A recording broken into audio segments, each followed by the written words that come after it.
Time to finish up this 5150. If you go back through the videos on this amp, you'd first see that there was a bad screen grid resistor on one of the output tubes, and you have to remove the board to do that.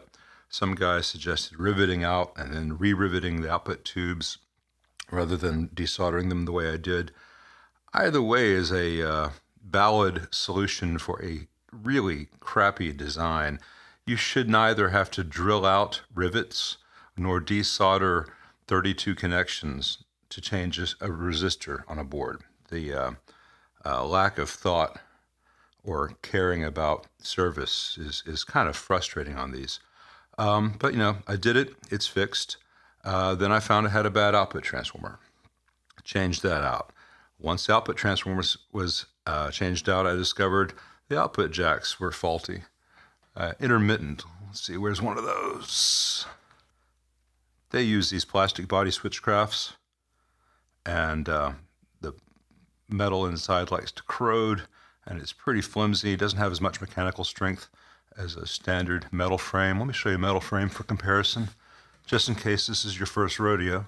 Here's one I use for a test purpose, so it's got some temp wires, but this has got a lot more mechanical strength. The metal doesn't fatigue as easily.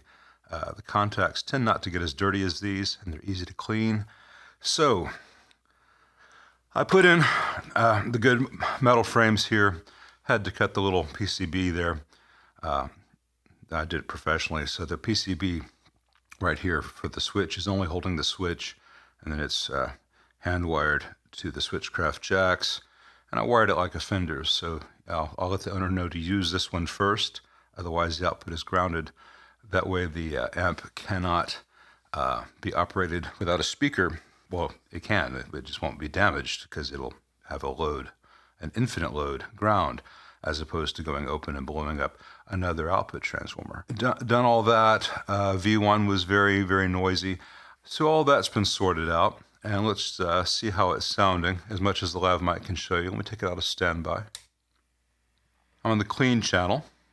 And as you can hear, there's a lot of background noise when you're in the clean mode. Clean is kind of an afterthought on these amps, in that it has so much gain everywhere that's just being attenuated a little bit to give you a clean. It's really not a good optimal signal to noise ratio. It's much better on the other two gain settings, but if you have the chassis installed in the cabinet so it's all shielded, it does quiet up quite a bit. Let me move this just so. There. So this will give us a more realistic representation. So here's what the clean sounds like.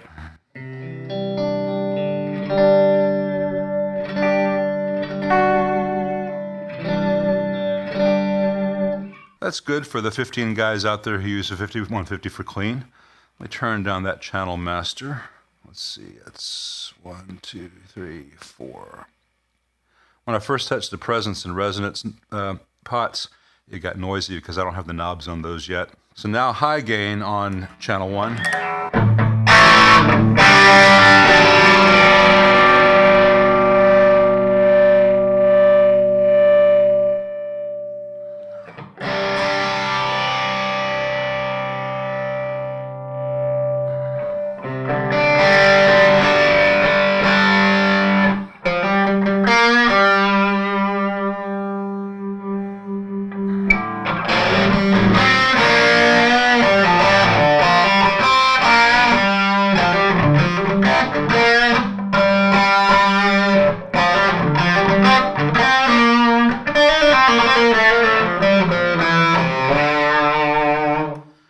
Always has that little swarm of bees on it, but that's what it sounds like. And then go to channel 2, the high gain channel.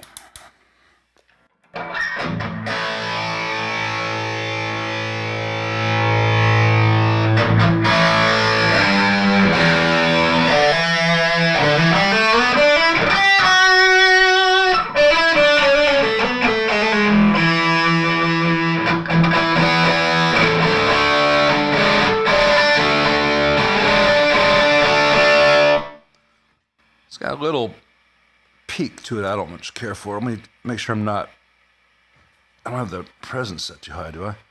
Try that again.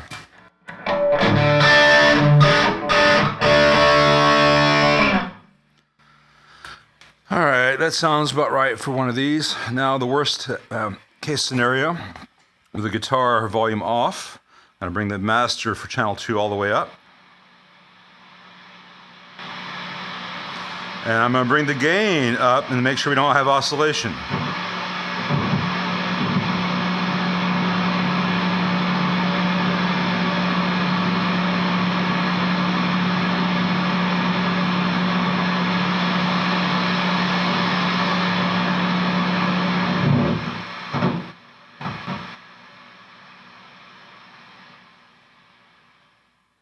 Well, that doesn't sound very good, but that would be insanely loud, and it's not oscillating. That's higher on the volume than Edward used these. And that low frequency hum, I imagine this amp would benefit from having every single electrolytic changed out, but none of them are actively failing yet, and that is a cost that can be kicked down the road.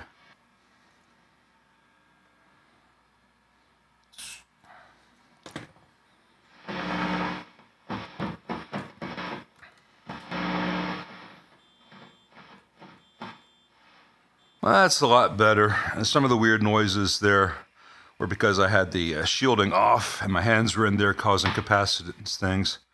That's better.